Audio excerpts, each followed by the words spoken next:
मोहनजोदाड़ो और हड़प्पा जैसा एक पुरातात्विक और ऐतिहासिक स्थल बिहार में भी है, लेकिन यह अब तक गुमनाम है। हम बात कर रहे हैं गंगा, सरयू और सोन के संगम पर स्थित चिरांद की। इसके गर्भ से मिले पुरातात्विक साक्ष्यों में अनेक 5000 वर्ष पुराने हैं। वर्ष 1961 में यहाँ खुदाई शुरू हुई थी। 1971 तक कई सत्रों में हुई खुदाई में यहाँ नवपाषाण युग से लेकर बाद के सभी कालखंडों के अवशेष मिले हैं। इन पुरातात्विक साक्ष्यों ने बिहार के इतिहास को 5000 वर्ष पूर्व पहुंचा दिया है। यहाँ नवपाषाण युग के अवशेष मिले हैं, जिससे इतिहास की स्थापित मान्यता बदली है। फिर से इस स्थल की खुदाई शुरू हो गई है। खुदाई में यहाँ गंगा के तट पर मोटे दीवार के अवशेष मिले हैं। प्राचीन मृदभंड और मूर्तियों के साथ ही विशाल भवन के अवशेष वहाँ किसी राजभवन या धार्मिक सांस्कृतिक केंद्र की ओर संकेत करता है। चिरांद को दानी राजा मौर्य ध्वज की राजधानी एवं भगवान बुद्ध के प्रिय शिष्य आनंद की तपस्थली भी माना जाता है। यहाँ पे नवपाषाण कालीन जो जमाव है वो हमको यहाँ पर मिला है, इसके निचले भाग से।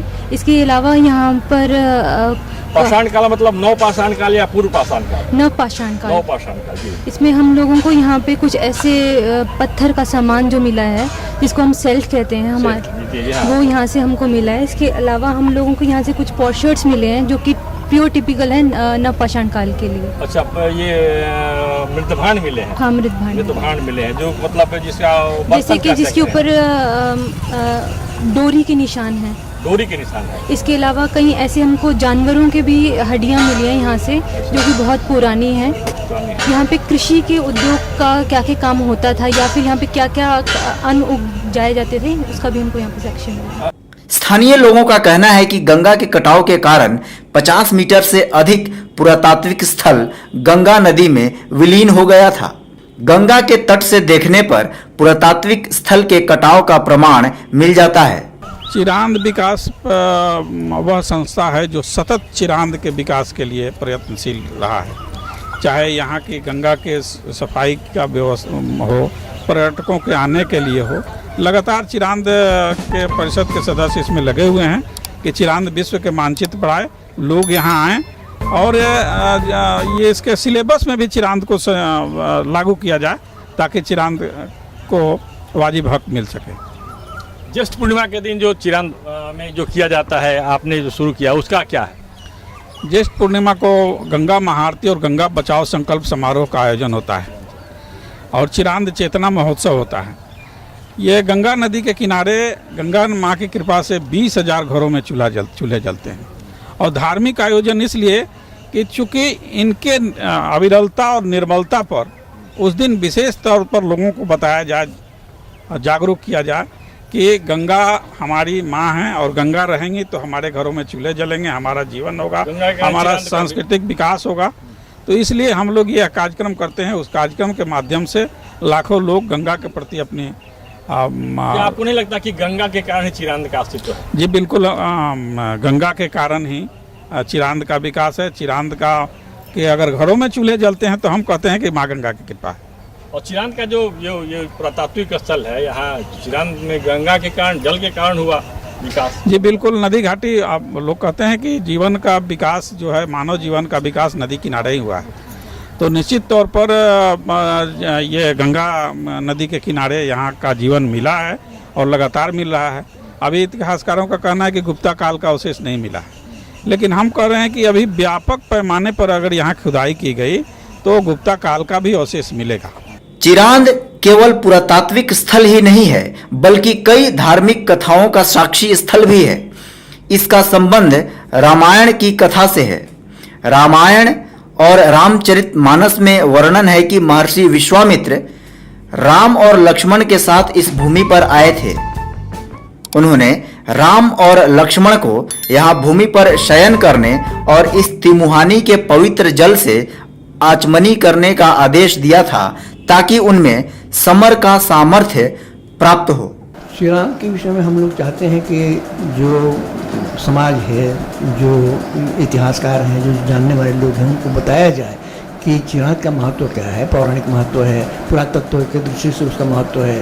और फिर बहुत ऐसी कहानियाँ, किंवदंतियाँ हैं जो चिरांद से जुड़ी हुई हैं, और उन किंवदंतियों से हम कुछ सीखते हैं, इसलिए चिरांद का महत्व है।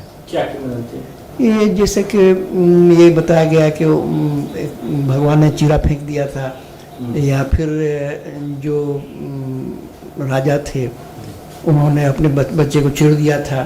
फिर ऐसा भी हुआ कि बुद्ध के जो शिष्य थे वे आए और बुद्ध का जो शरीर नष्ट हो गया था उसको आधा आधा बांट दिया उसको, इसलिए चिरांद का महत्व है।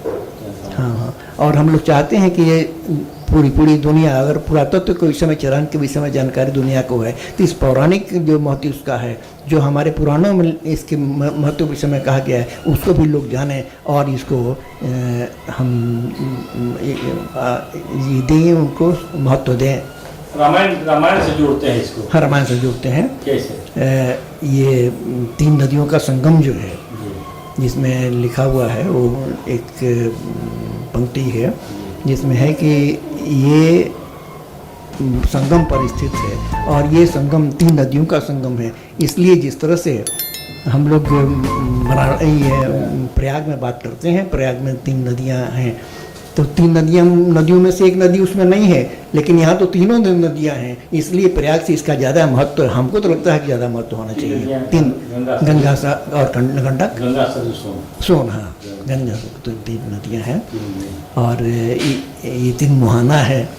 ये जल मार्ग के यातायात के लिए भी बहुत सुगम था, इसलिए यहाँ व्यापार में भी काफ़ी वृद्धि हुई, क्योंकि नदियों के माध्यम से यातायात या सामान को ढोना ले जाना ये ज़्यादा आसान है, ज़्यादा सस्ता पड़ता है, इसलिए यहाँ इसकी भी व्यवस्था थी और इस तरह से इसका महत्व उस दृष्टि से भी ज़्यादा है, बहुत है। चिरांद के धार्मिक, पुरातात्विक और पर्यावरण के महत्व से जन समुदाय को अवगत कराने के उद्देश्य से 13 वर्ष पूर्व यानी 2007 में गंगा गरिमा रक्षा संकल्प समारोह और चिरांद चेतना महोत्सव का आयोजन शुरू किया गया था।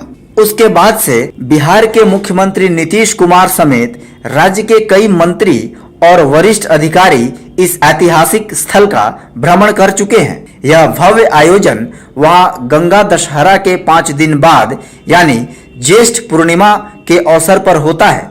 13 वर्षों से यह आयोजन अनवरत जारी है। बिहार व देश के ऐतिहासिक सांस्कृतिक धरोहरों के बारे में जानने के लिए आप जुड़े रहिए स्वत्व समाचार से। धन्यवाद।